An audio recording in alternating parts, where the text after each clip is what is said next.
So, welcome to our Friday morning meditation. Today, I just wanted to speak about what I refer to as the destination fantasy.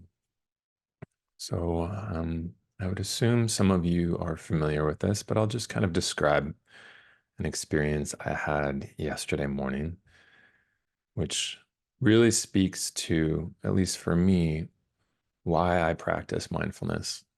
So, the experience was this. I get out of bed and am face to face with this subtle but persistent feeling that there is a lot to do. And if I get all of these things done, then I am going to be a little bit closer to a destination. And this isn't a conscious process, it's more something that I'm feeling. It's like a tone that I start my day with. And in order to get to this destination, I have to check a lot of boxes. And if I can check all the boxes, then I'll get a high score for the day and I'll be that much closer to this imaginary place where I'm going to feel at ease and like I've made it somewhere, like everything's okay. And ultimately, the practice of mindfulness is really aimed to help me dispel this illusion, to continually come back to a sense that this is actually my life in this moment. This is not a dress rehearsal. There is no destination. Ultimately, I need to embrace life as it is in this moment, as imperfect as it is, as many items as there are on my to-do list. And so, I wanted to see if people related to that. I would assume that you do. And I also wanted to speak a little bit to what Tiffany had presented last week in terms of how we relate to time by quoting from a book that I found really helpful. And I will go ahead and drop this quote in the chat because it's actually not a quote, it's the book itself that I'm dropping in the chat. But I'll read a quote from it and hopefully it'll resonate with you. So this book is called 4,000 Weeks by someone named Oliver Berkman. And here's the quote relating to busyness. The choice you can make is to stop believing you'll ever solve the challenge of busyness by cramming more in, because that just makes matters worse. And once you stop investing in the idea that you might one day achieve peace of mind that way, it becomes easier to find peace of mind in the present, in the midst of overwhelming demands, because you're no longer making your peace of mind dependent on dealing with all the demands. Once you stop believing that it might somehow be possible to avoid hard choices about time, it gets easier to make better ones.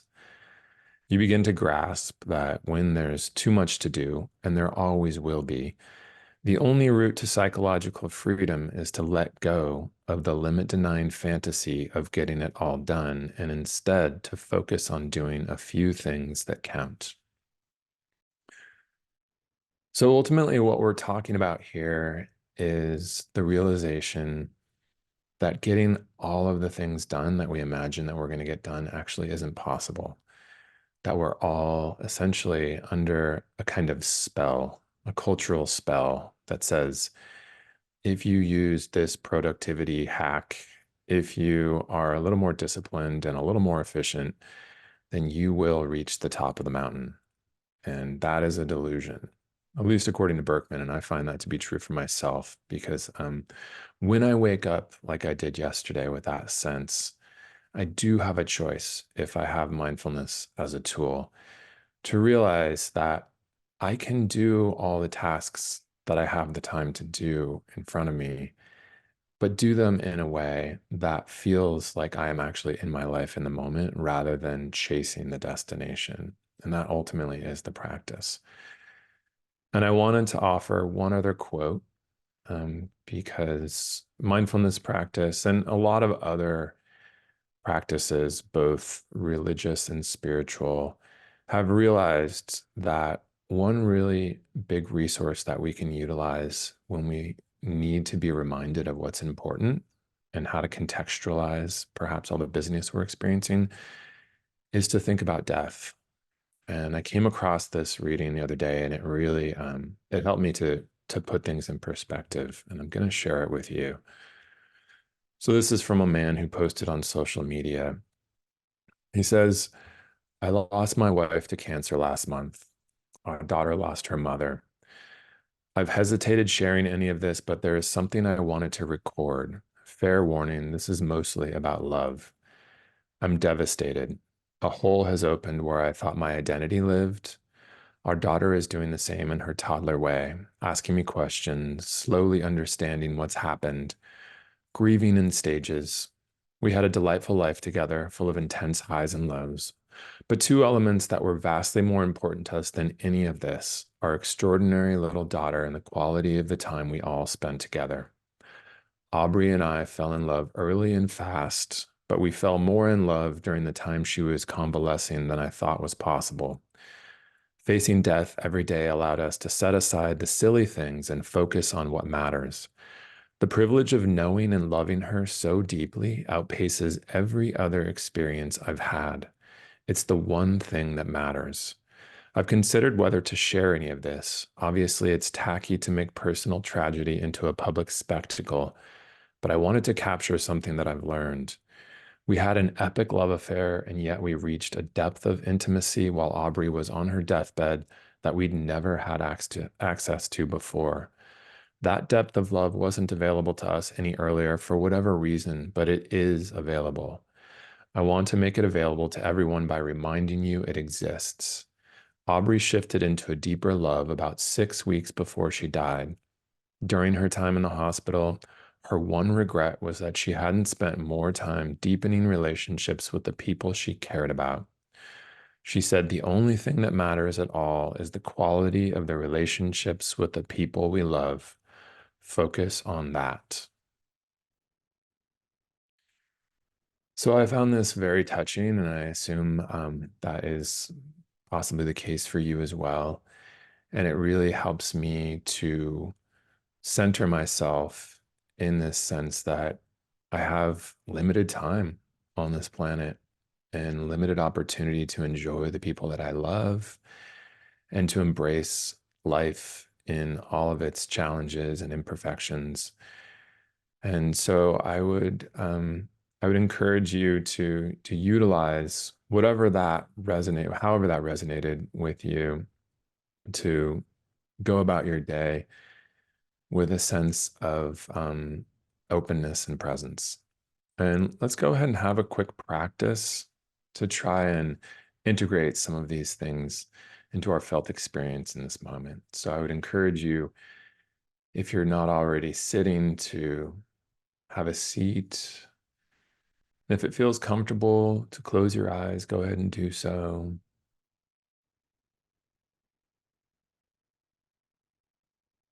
And make contact with the pressure that you feel underneath you,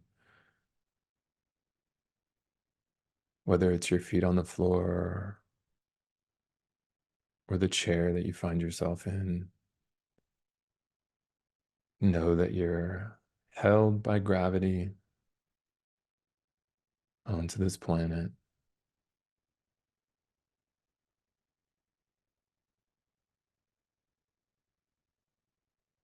Make contact with your breath, with the physical sensation of your breath entering and exiting your body.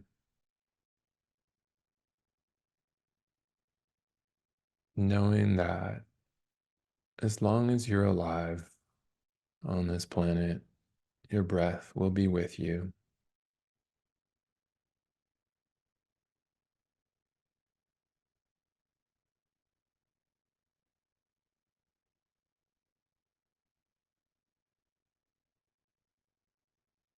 And acknowledging that there's a lot to do.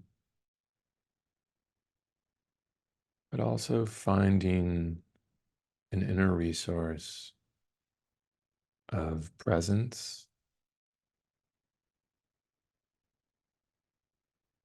knowing that in this moment, everything is fundamentally okay.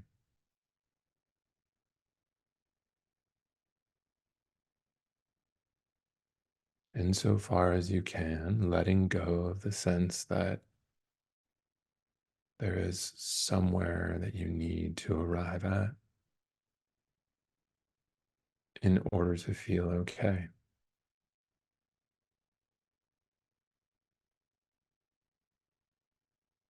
That's simply being with your breath and with the sensation of sitting is enough.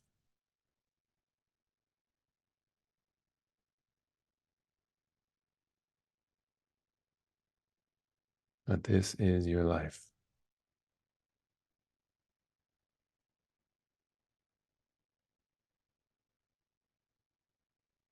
And then to acknowledge that at some point you will, as all before you, pass from this plane,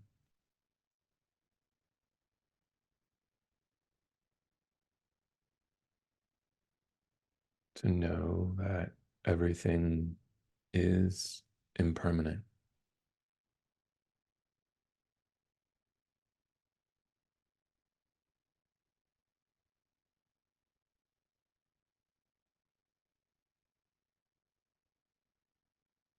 And to hold in your mind those that you love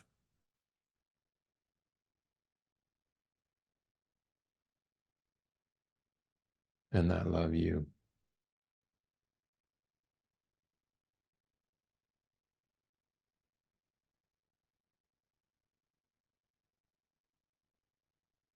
And to set an intention to move forward with your day, doing the tasks that are in front of you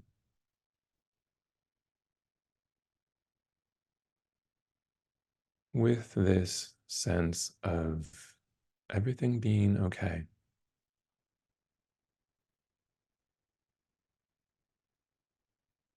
with this sense that you can experience your life from a place of care and presence rather than from a sense of busyness and some future destination.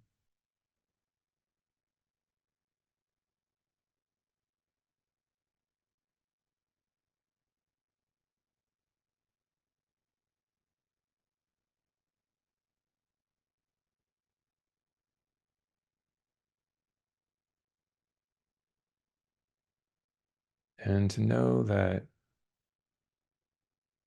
your mindfulness practice is a resource that you can return to throughout the day. Could be as simple as looking down at your feet and just acknowledging where you are in that moment.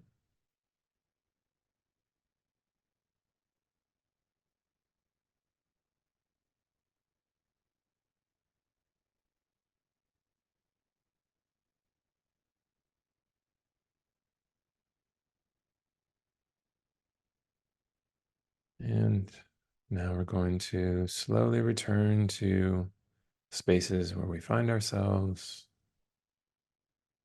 It's helpful to wiggle your toes or fingers, stretch out a little bit, and gradually open your eyes.